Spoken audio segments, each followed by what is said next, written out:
Les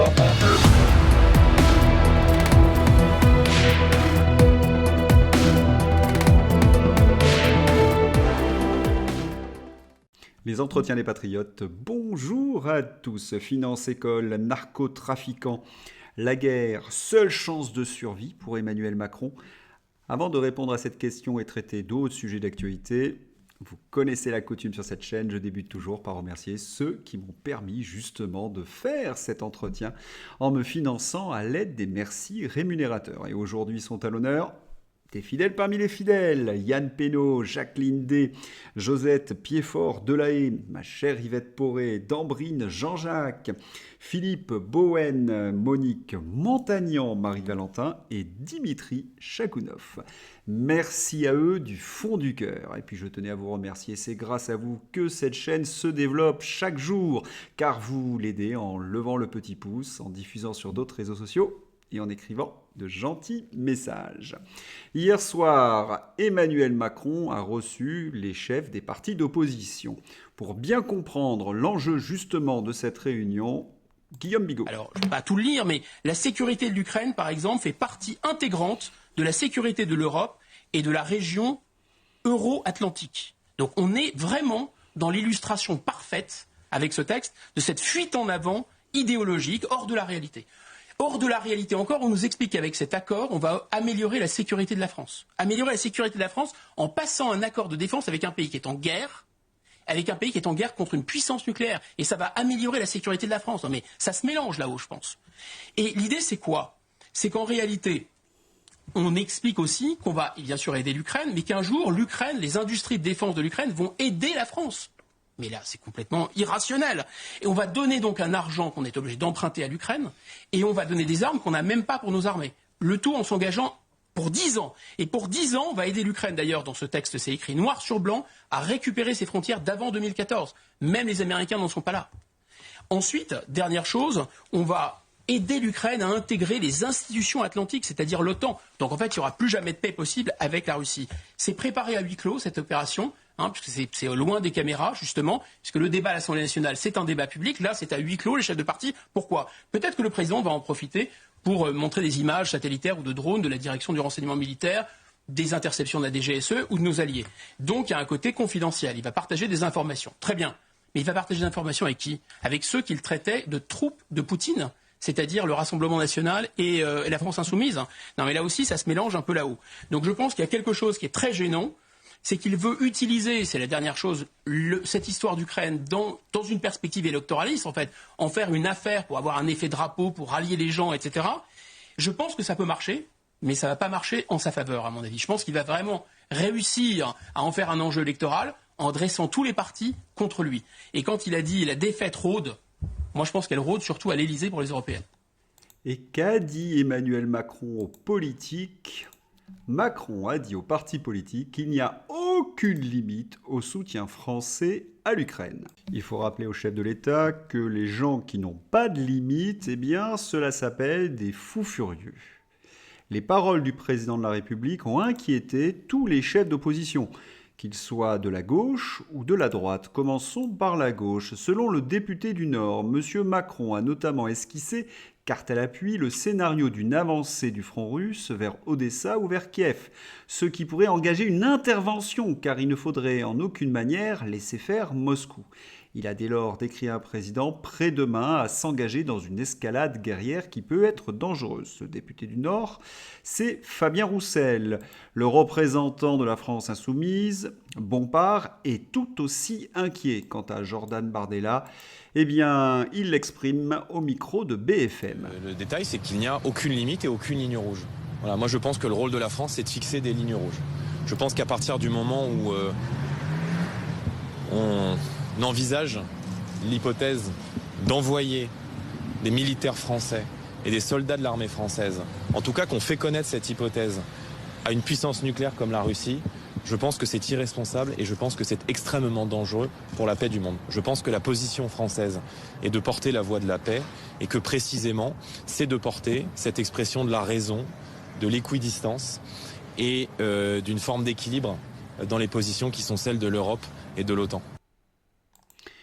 Il faut aussi ajouter que Éric Ciotti, représentant les LR, a utilisé lui aussi le mot irresponsable, car Zelensky n'a jamais demandé de troupes au sol. Guerre en Ukraine, Volodymyr Zelensky n'a jamais demandé le renfort de troupes étrangères, soulignent les États-Unis.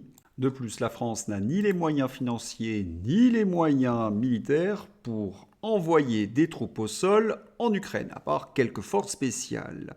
Parallèlement à la réunion des chefs de l'opposition, les 28 se sont réunis pour décider du soutien à apporter à Kiev. Pour l'instant, les comptes rendus ne sont pas très détaillés, mais nous savons que le chancelier allemand s'est opposé au président français. Olaf Scholz, vous vous en souvenez, milite pour la paix. Et ce n'est pas un hasard. Chine. La Chine est favorable à la convocation rapide d'une conférence de paix internationale approuvée par les parties russes et ukrainiennes avec la participation de toutes les parties sur un pied d'égalité et des discussions équitables sur toutes les options de paix. 2 salles, 2 ambiances. Pendant que Macron appelle à la guerre, la Chine organise la paix et l'initiative chinoise est soutenue, elle, par une grande partie de la communauté internationale. Le contexte mondial est donc enfin favorable à la paix. Oui, de l'espoir. On pourrait faire cesser ce conflit meurtrier, sauver des milliers de vies. Pensons un petit peu à ces jeunes Ukrainiens qui sont obligés de s'enfuir pour éviter d'aller mourir sur la ligne de front. Eh bien, c'est le moment que choisit Emmanuel Macron pour lancer des appels à la guerre, des appels sanguinaires. Et là, on est quand même frappé. Pourquoi nage-t-il à contre-courant? Qu'est-ce qui lui prend?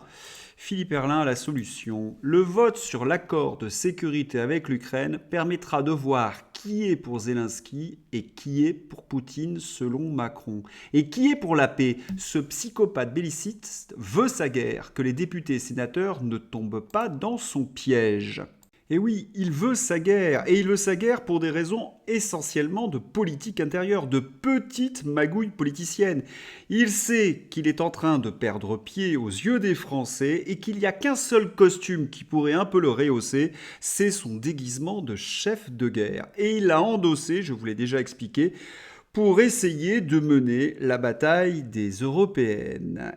Mais s'il perd ces élections européennes, c'est fini de lui. Alors, pour sauver sa petite peau, eh bien, il met en danger celle des autres. C'est tout à fait monstrueux. Et il faut l'entendre dans ces termes.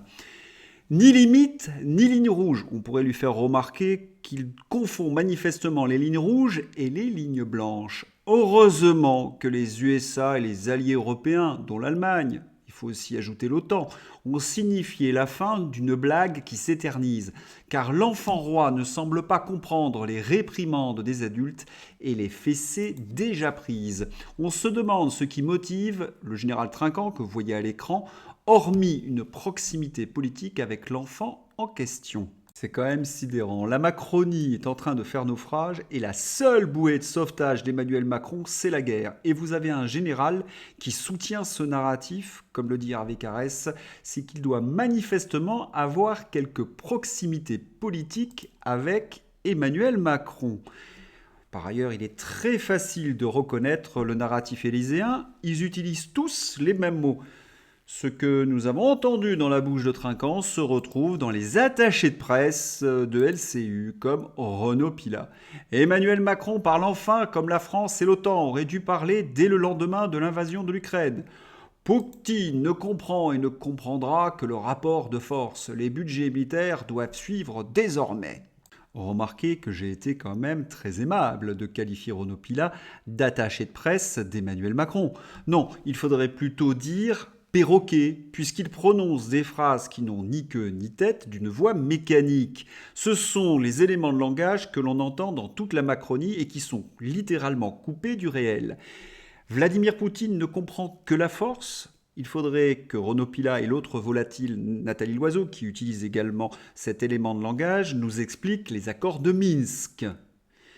Que Emmanuel Macron parle enfin comme la France et l'OTAN auraient dû parler dès le lendemain de l'invasion de l'Ukraine. Emmanuel Macron, au début de l'invasion de l'Ukraine, voulait conserver un dialogue, il avait raison, avec la Russie. Et aujourd'hui que la guerre est perdue, il veut la guerre. On a l'impression qu'il est à contretemps. Donc, Poutine ne comprend et ne comprendra que le rapport de force. Les budgets militaires doivent suivre désormais. Vous êtes très inquiet avec cela, mais il faut savoir que la production militaire prendra des années. Ils auront beau piller notre épargne, ils ne pourront pas remettre notre outil militaire en état avant 5-6 ans. Cela me semble davantage, comment dirais-je, de l'agitation. À tel point d'ailleurs que les macronistes, et je vous l'ai déjà dit, eh bien, commencent à douter de la santé mentale de leur chef. Le doute commence à gagner ses partisans. Macron est-il un président normal ? Ces macronistes, pas des lumières, ils ont mis 7 ans pour s'apercevoir que leur chef était un peu étrange. Et Emmanuel Macron donc s'accroche à la bouée de la guerre parce qu'il n'a plus que cela. Est-ce qu'il peut aborder d'autres sujets, d'autres domaines ? Eh bien non.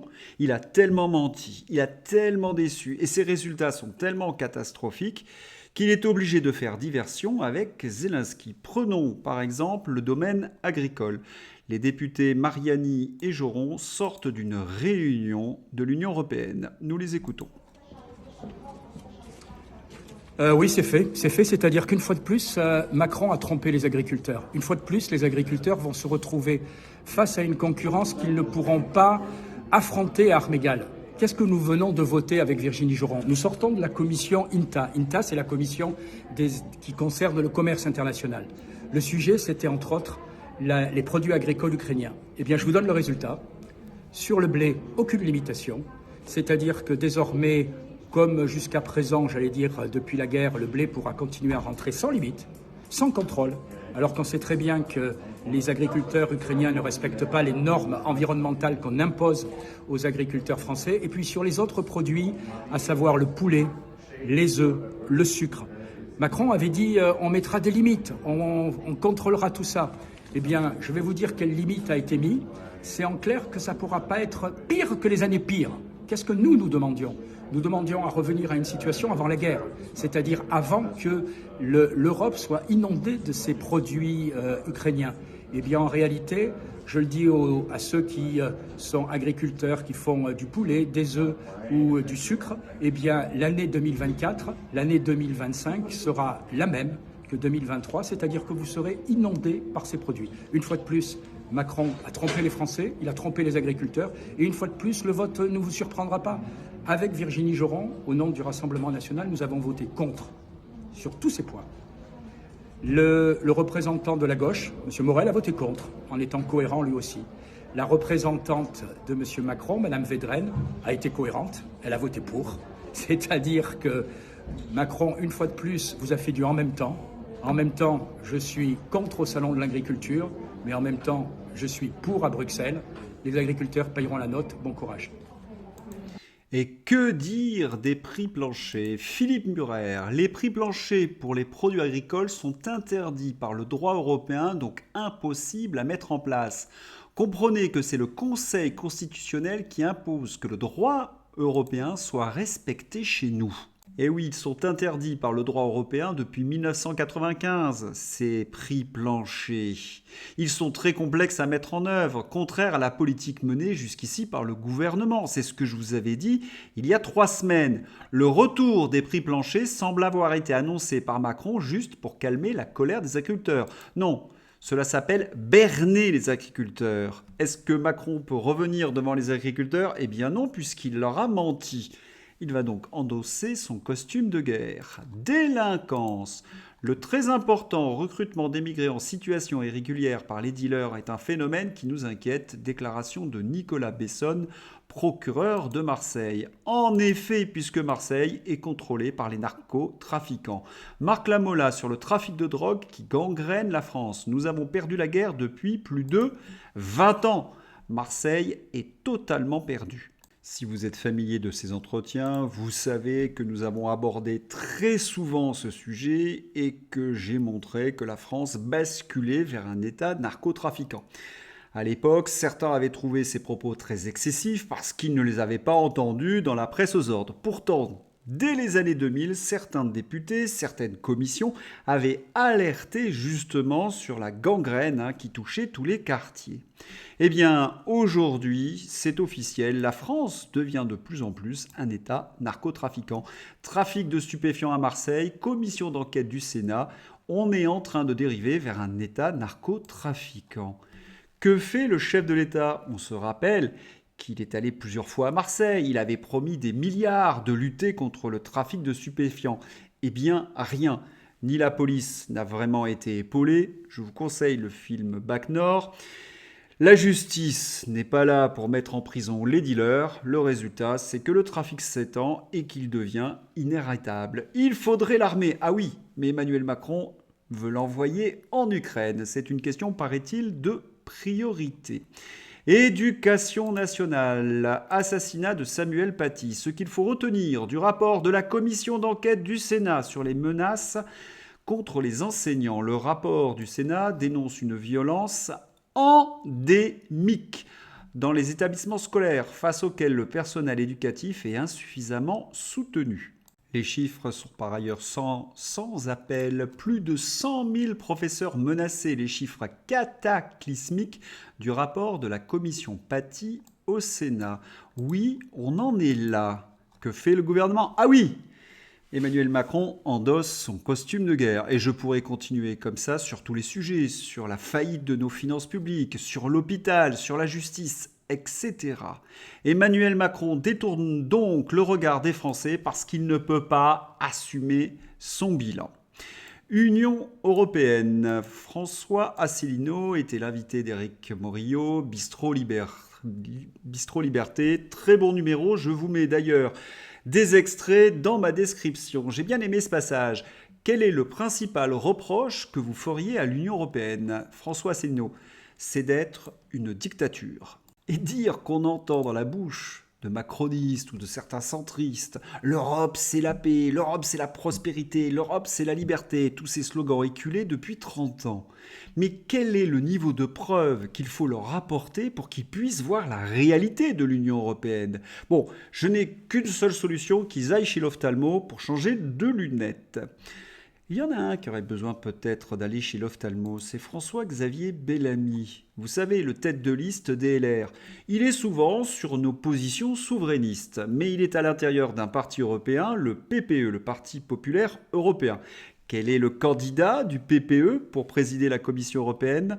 C'est Pustula. Comment est-ce possible? Bellamy défend la souveraineté, défend nos agriculteurs, défend nos frontières, il défend également le fait qu'on évite d'effacer nos valeurs chrétiennes et il soutient Pustula qui est évidemment à l'opposé de toutes ces valeurs. Comment est-ce possible? Eh bien, Bellamy a besoin de présenter certains éclaircissements.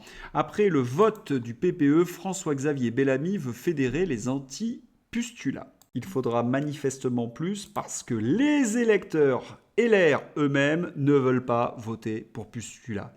Si vous vous rappelez de la consultation du Figaro que je vous ai présentée, ils étaient plus de 70% à refuser que le LR soutienne Pustula.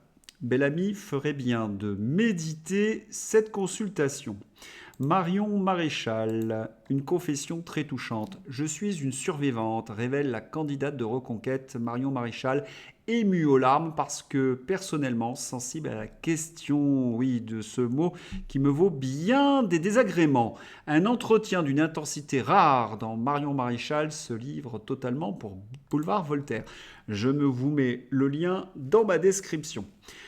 On va se quitter par quelques tweets amusants. L'ex-première ministre Elisabeth Borne écrit un livre sur ses années au gouvernement Le Figaro. Une lettre d'excuse aurait suffi. Qu'arrive-t-il à Régis de Castelnau? Le RN accuse Dupond-Moretti d'avoir fait une quenelle à l'Assemblée. Il répond en mimant le geste. Entre deux éructations brillantes dans l'hémicycle, le ministre d'État, garde des Sceaux, ministre de la Justice fait des gestes. Après le bras d'honneur, le doigt d'honneur, maintenant la quenelle. La prochaine fois, promis, l'hélico. Oui, bravo, Régis de Castelnau. Allez, on va se quitter par quelque chose d'un peu plus sérieux. Le 7 mars 1274, rappel à Dieu de saint Thomas d'Aquin. Le renversement d'un gouvernement tyrannique n'a pas un caractère séditieux. C'est plutôt alors le tyran qu'on doit appeler séditieux, puisqu'il fomente par son despotisme les désordres et les séditions. À méditer. Donc, je vous souhaite un excellent week-end. À bientôt. Au revoir.